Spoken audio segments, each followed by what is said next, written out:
I'm back in the Cavalry and Guards Club in the Waterloo Room in Piccadilly, and today I'm delighted to be talking with Sebastian Neave, the grandson of Airey Neave, and we're going to speak about one of the greatest escapes, but also intelligence operations and other intelligence matters, and this for the National Centre for Military Intelligence. Sebastian, thank you for joining me today. Not at all. Thank you very much for inviting me along. Well, your grandfather, Airey Neave, is legendary, isn't he? I mean, he was the first British officer to successfully escape from Colditz Castle and make it back to the United Kingdom. I mean, quite extraordinary. Can you tell me something about that escape and the importance? Yes, of course. I mean, it was ultimately his third escape attempt. And on his first attempt, he was deemed sufficiently naughty enough to be sent to Colditz, the bad boys' camp, as you know. And his first escape attempt from Colditz was very much a solo affair, and I think fell down as a result. And I think there was a real learning process, if you like, that led him onto the third attempt, and he was quite lucky to be chosen to go on this attempt, which was a joint Dutch-English enterprise, and he escaped with a Dutch officer called Tony Lutane.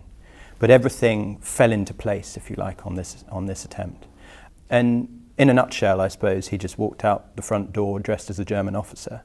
But there are a number of things that the Dutch involvement and the sort of collaboration allowed to happen for that to be successful.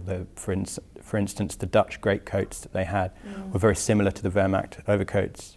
And they were able more readily to fashion a sort of plausible German uniform, unlike his unsuccessful attempt earlier on, which had caused rather a lot of humour amongst the castle guards. And once they got out, they had again a certain amount of luck,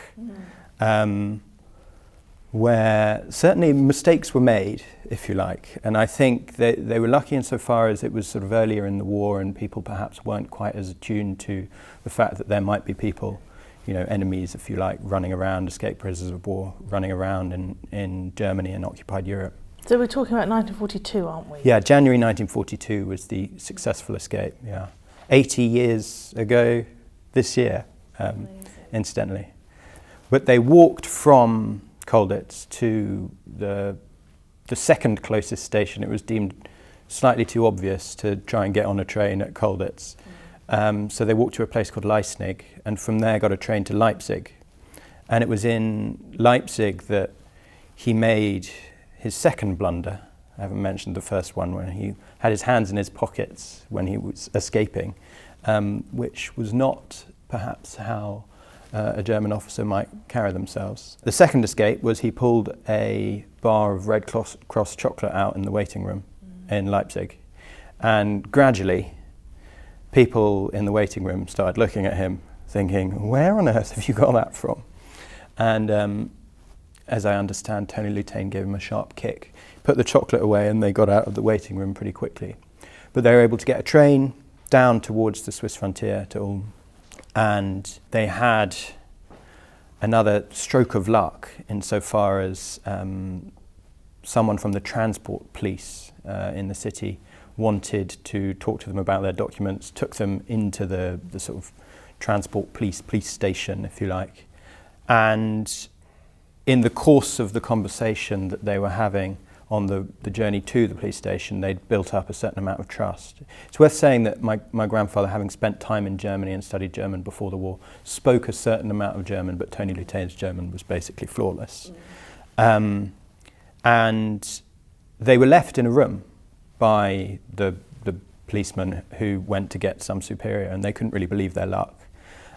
They walked out the door and then walked out the back door of the police station and ran away. Incredible, isn't it? And incidentally, I think because it was a successful attempt from the castle, whenever it was, a week later, a few days later, I forget, that another Dutch and English officer together did the same escape. And I think it was there at Ulm that they were recaptured.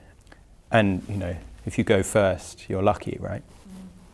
And it was from there that they were a little more cautious about trying to, buy railway tickets to get closer to Switzerland. And so there was a certain amount of going by foot at this stage. Remember, this is January, the closer you're getting to the Alps. It's pretty cold, a lot of snow about, and I think they were really sort of starting to, almost give up, if you like, but they managed to keep going.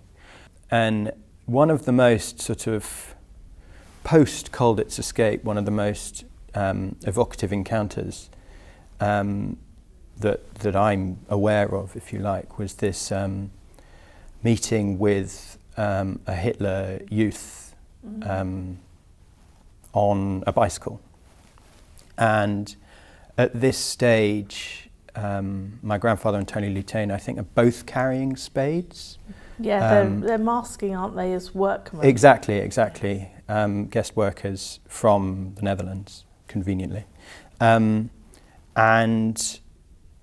the Hitler youth, I think there may be two of them, the Hitler youth challenges them, asks them who they are, and tells them, be careful, we think there might be some escaped prisoners of war trying to cross the Swiss frontier. And they go off. And after this encounter, because they're so close, Tony Lutane and my grandfather have this discussion about what their plan was if they tried to take them. And they both said, I was going to do him with the spade, basically, which, they're children. It sort of puts you slightly, it forces you into that mindset, because so often it's very easy to think of the story of the escape as being rather jolly. They were fairly well treated in the officers' camps. They had their Red Cross supplies. But, throwing yourself into occupied territory, having already spent, in my grandfather's case, some time, if you like, in the care of the Gestapo, which I don't suspect he was very keen to do again for various reasons. It does sort of make you think a bit more about, the sort of sheer terror of the prospect of trying to do this, if you like. And you can completely understand why so many, the overwhelming majority, I suspect, of prisoners of war felt, I'll just see this out, frankly. Difficult choices, because if you have a choice to, it's you or the young Hitler youth, to take a man's life, it's quite a... Or a child's life, Or a frankly. child's life, absolutely. So I remember, because I've studied, as you know, MI9, the branch of military intelligence behind supporting the escapes and the escape lines across all parts of theatres of war. There's that moment which I love when your grandfather gets back to England and the telephone call goes through to Wilton Park, which is the headquarters just outside London. There's this secret location near Beaconsfield. And the cheers apparently across the camp, because being the first to make it back, it was a huge morale boost, and they knew it was possible. And the bit I love is that all ranks were given pink gin in celebration at the lunchtime. Almost the escape story is littered with mentions of pink gin. When they arrived in Gibraltar, because once he got to Switzerland and he goes through the sort of quite early escape line, the pat line through the south, and gets into Spain, they then travel on a school bus through Spain, pretending to be school boys, effectively. And it's this bus full of escaped prisoners of war. And when they eventually get to, he crosses the Pyrenees on foot, and when they get to Gibraltar, they sit in some bar in Gibraltar waiting for their passage back to the UK, drinking pink gin. And it's a drink that, I don't know, sort of slightly fallen out of favour in the interim, but it always reminds me of, that escape, if you like. So what kind of grandfather was he? I mean, what do you never met him, did you? No. But was he a hero, do you think? Would he have seen himself as a hero? I mean, the escapades to get out of Colditz is quite something.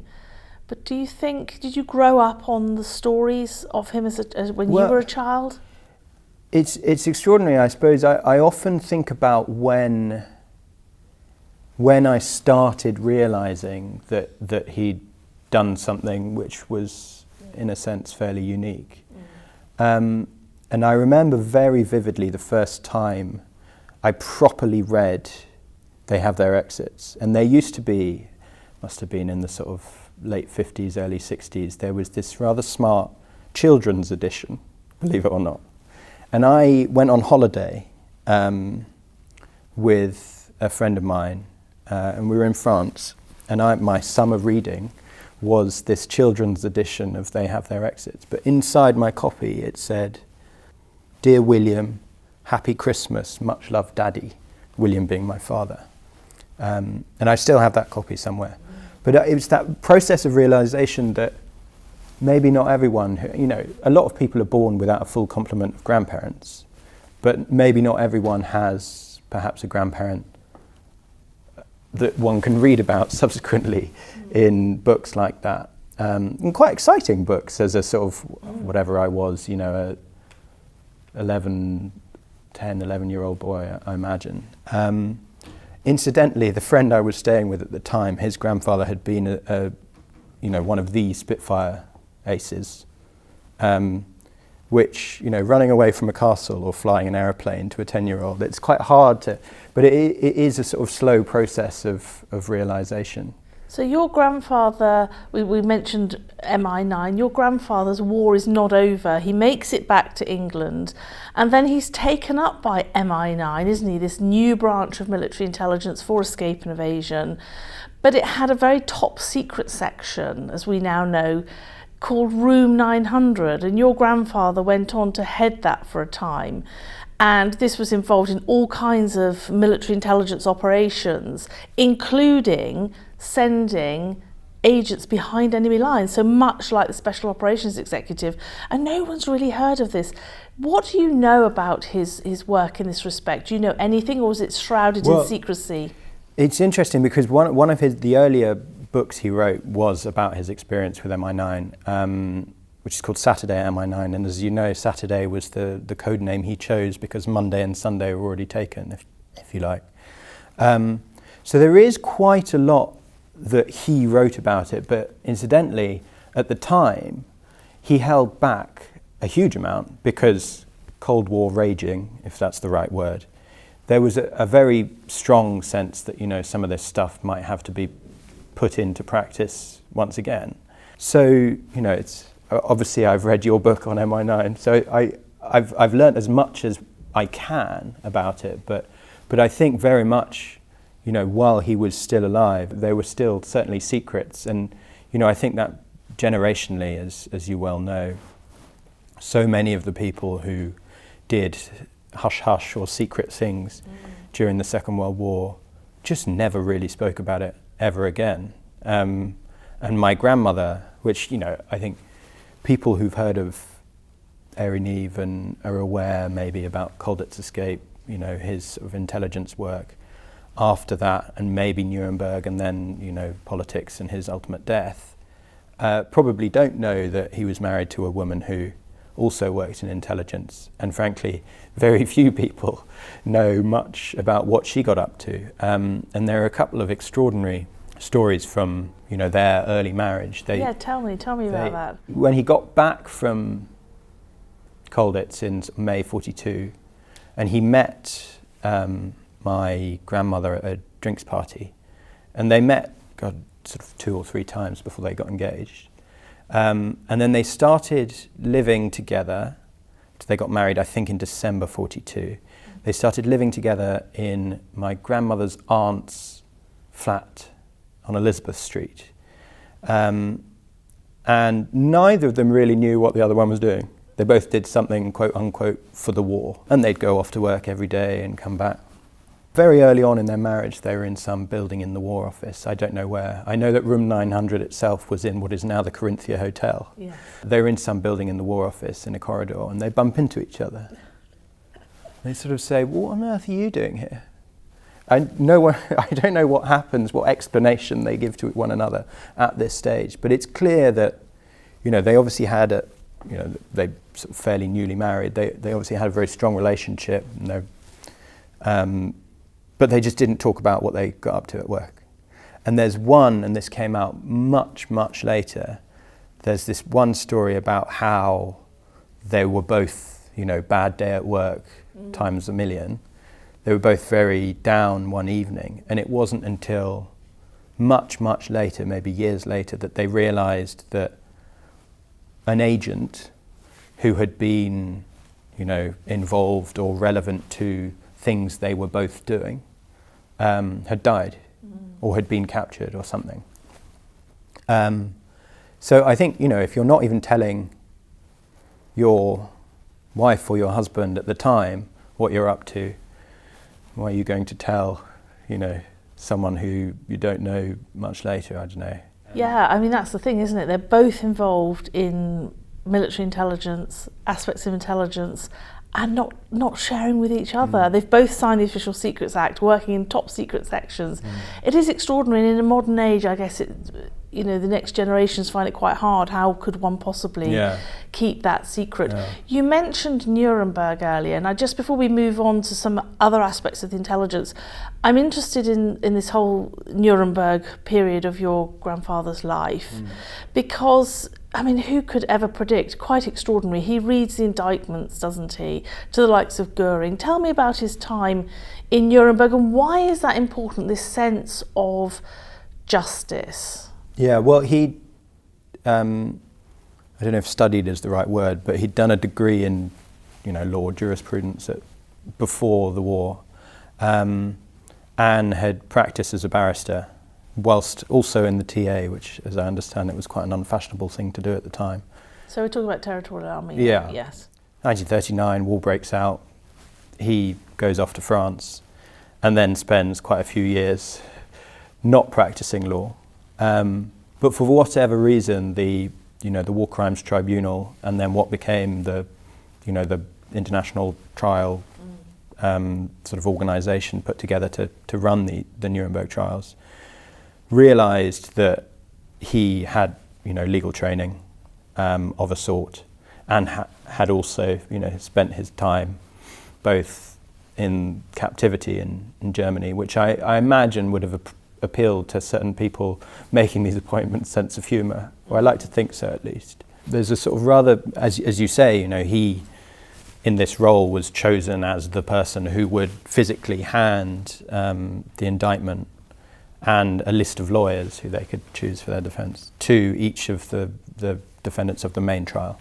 So he met every single one, and he wrote, in some detail about each of these encounters. And I suppose Goering, being the best known of the defendants in that trial, is the one that sort of sticks in the memory. But there's this rather nice sort of cyclical story whereby when he was first captured in Calais in 1940, May 1940, he was wounded and he was on a stretcher, with a load of other prisoners of war.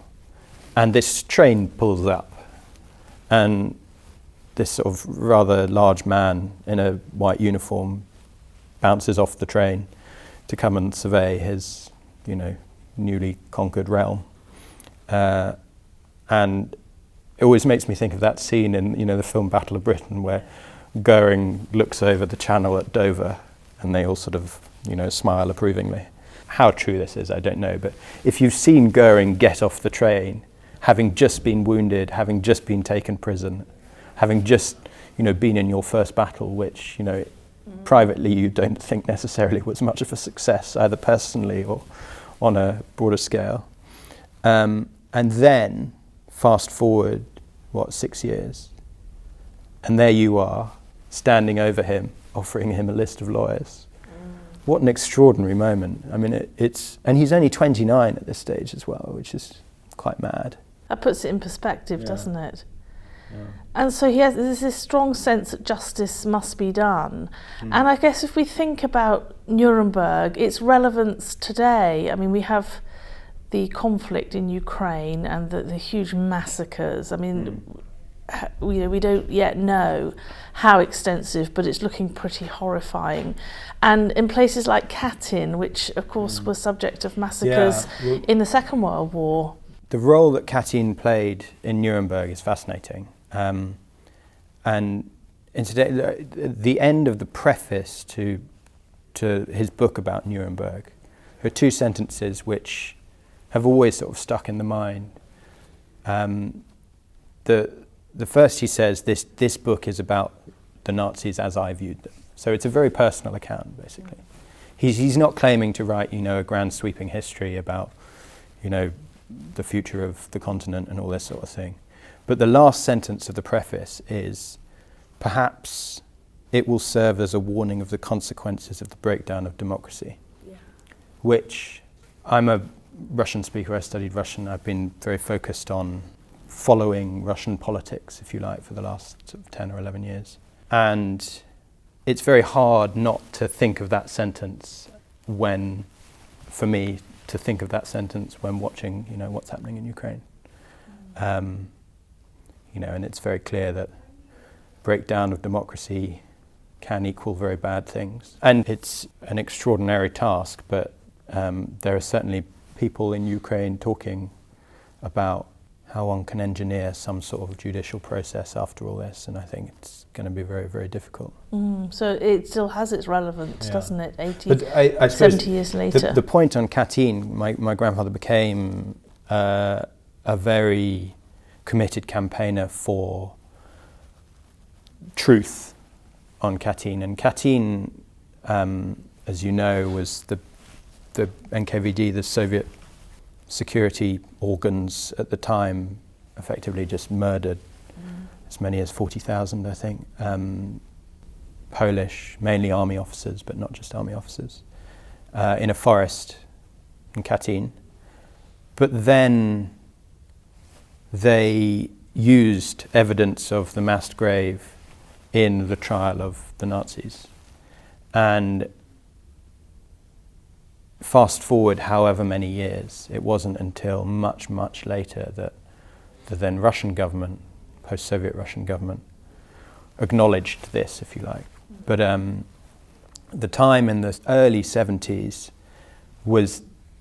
there was a campaign for recognition, if you like, of the victims of the Soviet Union that were murdered at Katyn. And coming back to my grandmother, one of the very few things we do know about her war experience is she had something to do with the Free Polish government.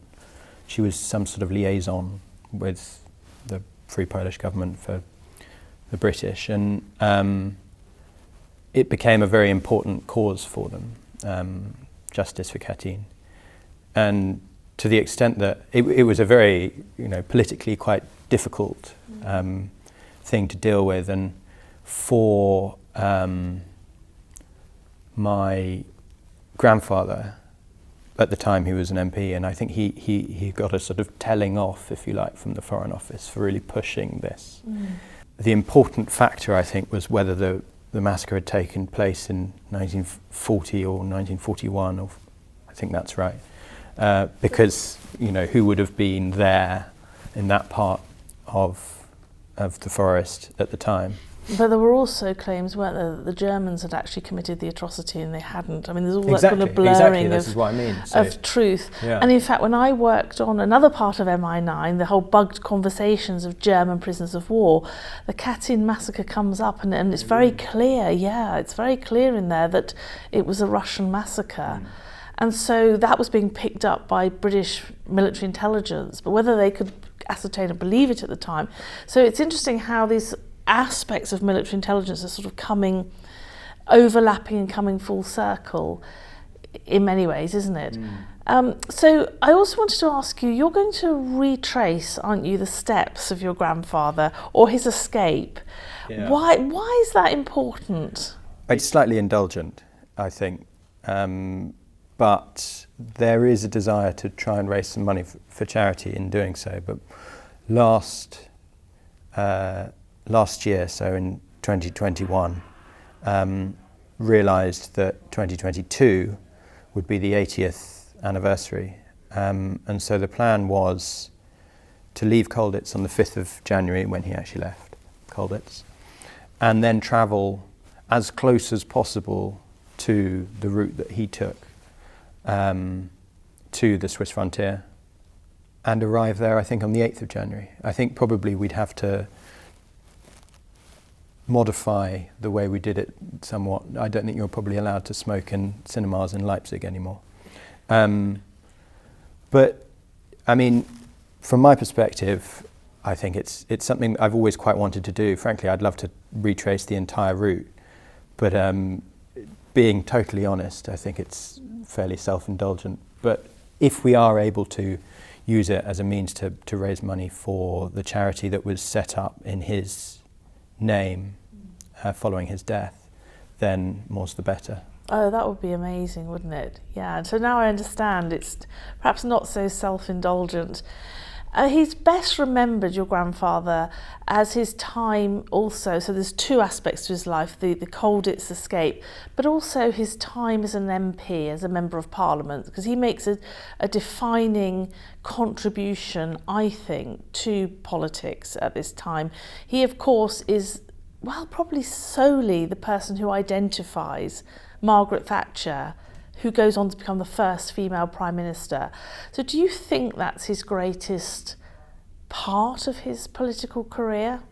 Well, I think it's hard to say, I suppose, that being involved in her becoming Conservative leader and then going on to, win however many general elections it was, then didn't leave some sort of mark. But I think her emergence as the leader is fascinating. It's a really sort of fascinating period of history in the Conservative Party. But there's something which my grandfather's biographer Patrick Bishop picked up on, which is that having worked with so many women agents throughout the war, most notably, I suppose, Andrew de Jong running the Comet Line in Belgium, he felt, very capable at selling, if you like, a female leader, which, almost unthinkable at the time, right? Yeah, we're talking about 1970s, aren't we? Yeah. I always think it's quite funny that the Carlton Club had to sort of change their rules to allow her to become a member because she'd become leader of the party. It's a campaign that has been written about a great deal, and there's some archival footage of him being asked about it, where the question is put to him that the press have called the campaign to get her elected as leader a Colditz campaign, and in the footage he gives a sort of wry smile and says that it was a Colditz campaign insofar as you had to be careful what one was doing, all this sort of thing, and basically they were sort of playing candidates off against one another in what then might have been viewed as slightly underhand, but today was pretty vanilla, I think, frankly. He was never around for her premiership, so it's impossible to know to what extent he would have continued to play a sort of important role, an influential role, if you like, in her government. In fact, probably from 75, when she was first elected, I know they were still very close, but I think already by 79 he probably wasn't quite as central a figure in her team. That said, there are two people that she quotes when she arrives in Downing Street for the first time, and they are Francis of Assisi, which is very famous, and also my grandfather, who apparently used to say a lot, "There's now work to be done." So that's what she said when she arrived. And I know that my grandmother stayed very involved in politics after his death, and was very sort of close to a lot of those goings on.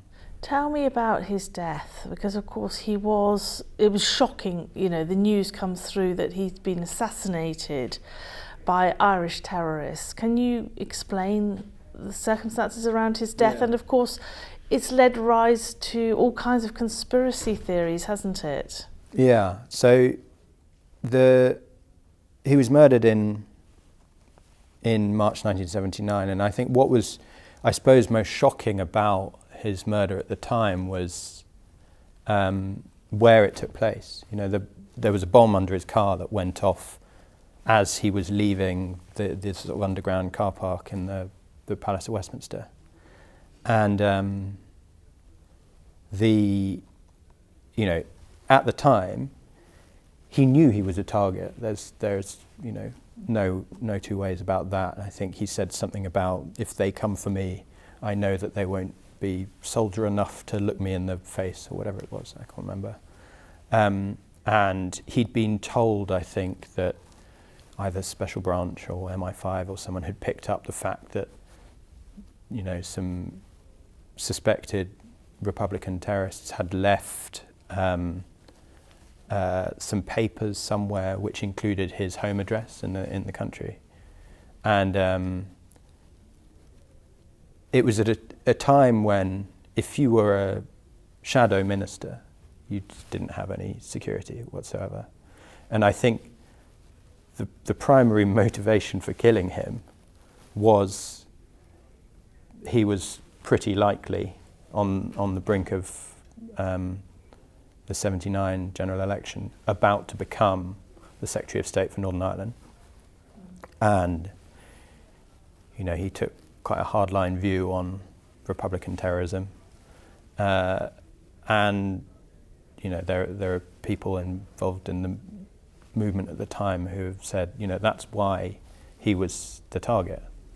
And I think there are no two ways about it. It would have been a lot easier to assassinate him before he became Secretary of State for Northern Ireland, whilst he was, you know, Shadow Secretary.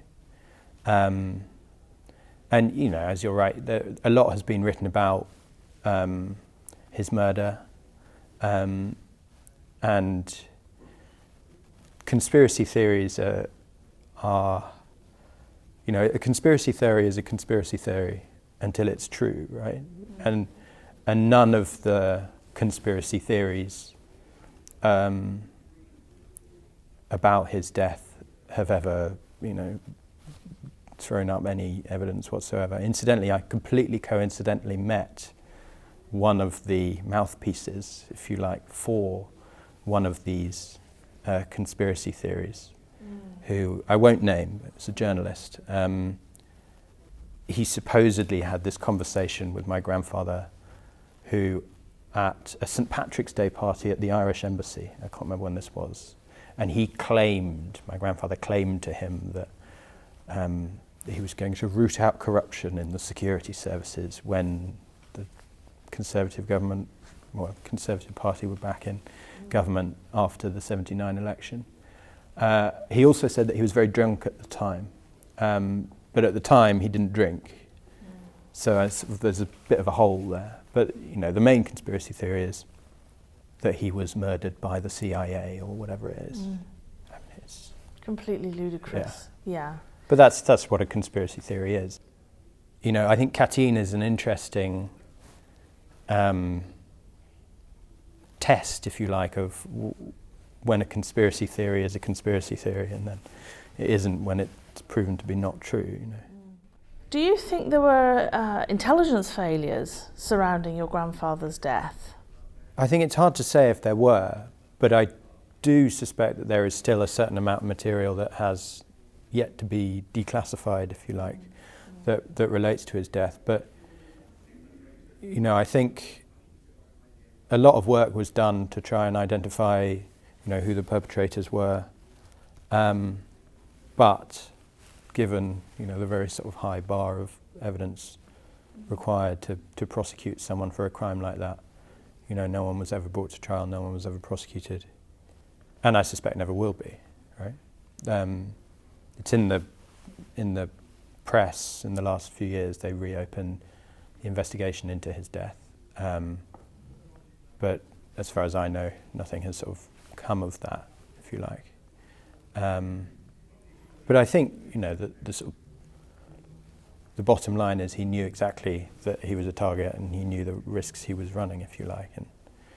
And incidentally, the only, you know, I think you're very hard pressed to find anyone with congruent political views with their grandparents. But the thing that I always found most jarring, and whether he actually truly believed it or it was, you know, intended as a threat, he gave an interview shortly before he was murdered in which he said that he favoured the return of the death penalty for terrorist offences, which I do find quite jarring sometimes, you know, generationally.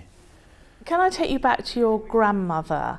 And I think it's known, isn't it, that she worked for MI6, which is exciting for many people because they like that kind of mysterious world. But it was as mysterious to you, wasn't it? I mean, are there stories that you knew about her wartime work?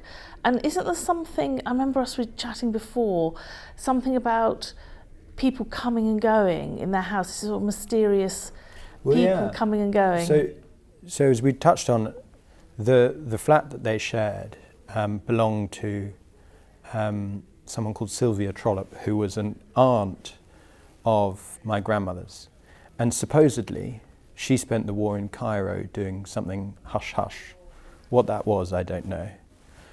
And having, I suppose, begun their marriage not knowing what either one was doing during the war, that flat became latterly somewhere that agents, before they went to occupied Europe, would have a sort of final dinner and a drink. So I assume both of them would have been party to this. I always picture them going off in those Westland Lysanders, I mean, all we really know about my grandmother's intelligence career, if you like, was something to do with Poland and maybe something to do with propaganda. Whether or not her aunt, this Aunt Sylvia, was responsible for, bringing her in, I think it's fair to say that intelligence at the time was something of a family business, and not necessarily just for nepotistic reasons, but also more because you felt like you could trust,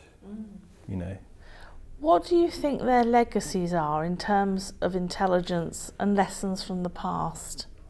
There is a very strong thread throughout my grandfather's life, certainly, that this sort of belief in democracy and using, he obviously was involved in intelligence during the war, but using all these creative skills, often with very limited budgets, which I suspect is quite relevant today, to uphold and protect, democracy.